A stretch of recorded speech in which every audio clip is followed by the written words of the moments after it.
Bonjour, bienvenue dans la formation Pilates Do. Je suis Franck Cambon, gérant d'un centre Forme et Santé avec mon épouse sur Agen. Nous sommes spécialistes de la méthode Pilates adaptée aux problèmes de dos.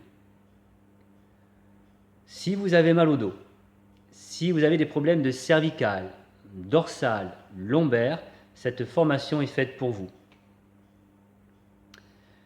Peut-être aussi désirez-vous tout simplement être plus souple, plus tonique, un ventre ferme et plat. C'est aussi une formation qui est faite pour vous. Ce que j'ai à vous proposer est unique. Je n'ai pas encore trouvé son équivalent dans le monde de la forme et de la santé. Je vous propose 10 vidéos gratuites. Chaque vidéo, c'est une leçon de 10 minutes. Vous pratiquerez la méthode Pilates, donc adaptée à votre pathologie.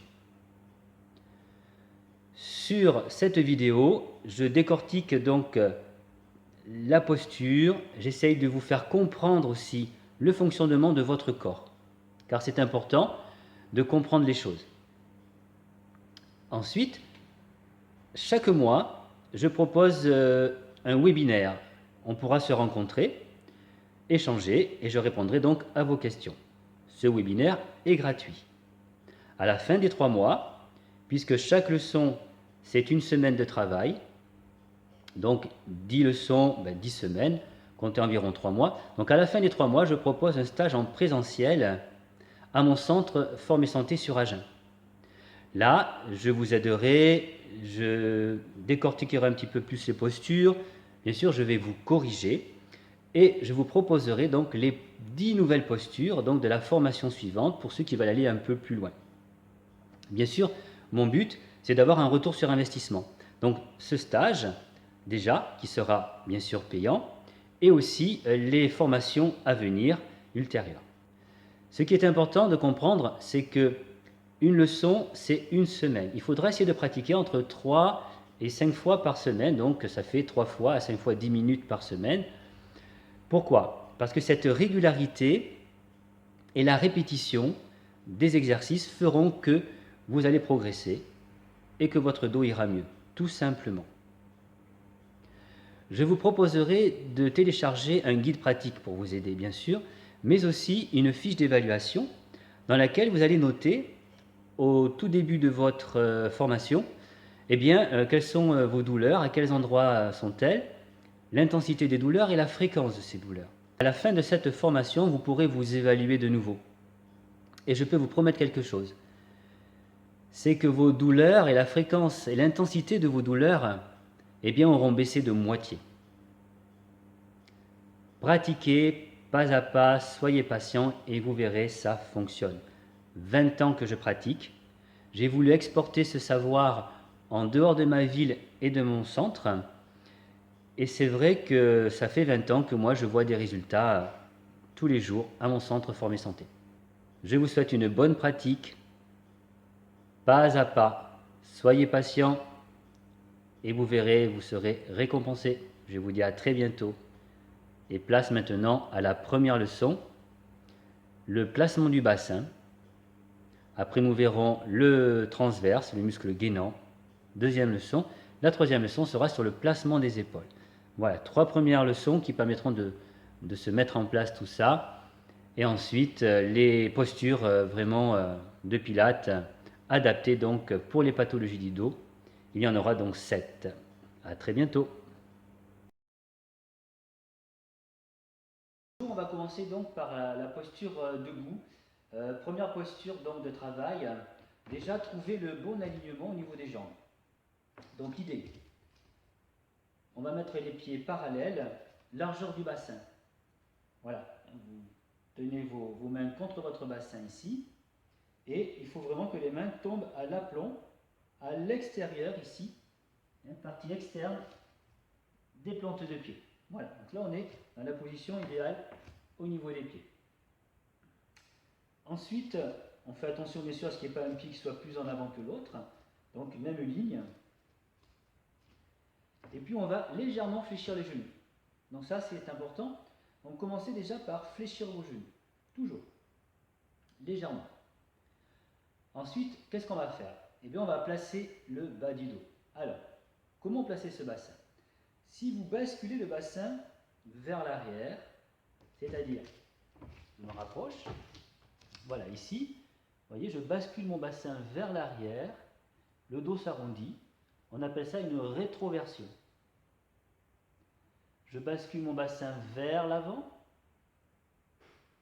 mon dos est cambré, on a une hyperlordose, on est en antéversion. Donc on va s'amuser en fait à basculer son bassin en avant et en arrière. Il faut donner de la mobilité à son bassin. Parce que plus votre bassin sera verrouillé, plus il va être bloqué, et bien plus vous aurez des problèmes de dos. Donc il faut apprendre déjà à mobiliser ce bassin. Donc on va, avec nos mains, bien tenir ici les crêtes iliaques, hein, c'est l'arête supérieure au niveau du bassin ici, crête iliaque. On est bien en appui sur les os, et là, on aide avec les mains. Et on essaye de faire bouger ce bassin en avant et en arrière. Donc là, on va assouplir toute la région lombo-sacrée, hein, la partie des lombaires. Voilà. Et le sacrum, vous voyez, ici, là où j'ai ma main, ça c'est le sacrum. Et bien le sacrum, cet os plat, il va glisser vers le bas. Dans ma rétroversion, dans mon dos rond, il glisse vers le bas. Et là, il remonte. Ou bien, si vous préférez, mon pubis, hein, mon bas-ventre, il remonte. Voilà, et il descend. Donc on peut faire ça aussi. On peut mettre une main devant, une main derrière, et faire des rétroversions et des antéversions en s'aidant ici, devant, derrière. Pareil sur le côté. Voilà. Donc là, déjà, donner de la souplesse à ce bassin. Voilà. Très important. Et si vous gardez les genoux fléchis, vous serez beaucoup plus souple. Si vous tendez les genoux, bloquez les genoux à fond, essayez. Bloquez-les. Tendez bien vos genoux et essayez, voilà, essayez de bouger le bassin. Vous voyez? Alors quand on reste comme ça toute la journée, debout, les jambes tendues, avec les genoux bloqués, voilà ce qui se passe. Ça bloque. Et donc, moi je vous conseille de faire ça. Voilà. Tout simplement. Donc, reprenons un petit peu la position de base, ici. Et nous avons donc ce mouvement du bassin à faire. Alors, au niveau des respirations maintenant, eh bien, on peut les associer. J'inspire, donc, en creusant le dos, et je souffle en faisant le dos rond. Rétroversion, je souffle. Antéversion, j'inspire. Toujours les genoux fléchis. Voilà. Ensuite, je vais toujours inspirer donc par le nez. Il y a des filtres, hein, on a des poils dans notre nez, donc eh bien, on va inspirer par le nez. Et on peut souffler soit par la bouche, soit par les narines. Hein, les adeptes du yoga vont plutôt avoir tendance à souffler par les narines, mais on peut très bien laisser l'air librement s'échapper par la bouche. Et en pilates, on appelle ça faire le A. Le A muet. C'est comme quand on fait A, mais sans le dire. Donc ça fait un A muet. J'inspire par le nez, je souffle par la bouche, A muet. Ou comme quand on fait de la buée sur une vitre. Imaginez une vitre, vous faites de la buée dessus. Donc ça, voilà. C'est quelque chose que je voulais vous montrer. Le bassin, les crêtes iliaques, hein, sur lesquelles s'accroche le bas des abdominaux, transverses notamment aussi. Là, on a notre sacrum, avec son coccyx. Vous voyez un petit peu. Voilà le bassin. Voilà. Tête, voilà, vous voyez. Pour le fémur, tête fémorale. Ok. Les vertèbres lombaires, le bas du dos. 5 vertèbres lombaires, apophyse épineuse, vous voyez ici. Voilà. Donc on est dans l'anatomie, pourquoi pas. Les apophyses transverses, voilà. Les nerfs rachidiens qui passent ici. Donc l'idée, là vous avez, si vous regardez bien, des disques. Vous voyez les disques, hein, c'est ces petits morceaux de plastique là, blanc. Voilà, ça c'est un disque intervertébral. Là, on remarque que la position du bas du dos naturelle, eh bien, vous voyez, il y a un creux. Il y a un creux. Ça s'appelle la lordose. Voilà, la lordose. Voilà. Et là, mes disques, ils ne sont pas forcément écrasés. Ils sont bien, ils sont comme il faut, ils sont heureux. Là, ça représente une hernie discale, justement. Mais si je mets, regardez, je mets ma colonne droite. Regardez. Si je mets ma colonne droite, voilà, là, elle est droite. Vous êtes d'accord? Elle est bien droite. Et bien, regardez, ça s'est ouvert derrière. Ici, à ce niveau-là, vous voyez, ça s'est ouvert. Et devant, ça s'est pincé.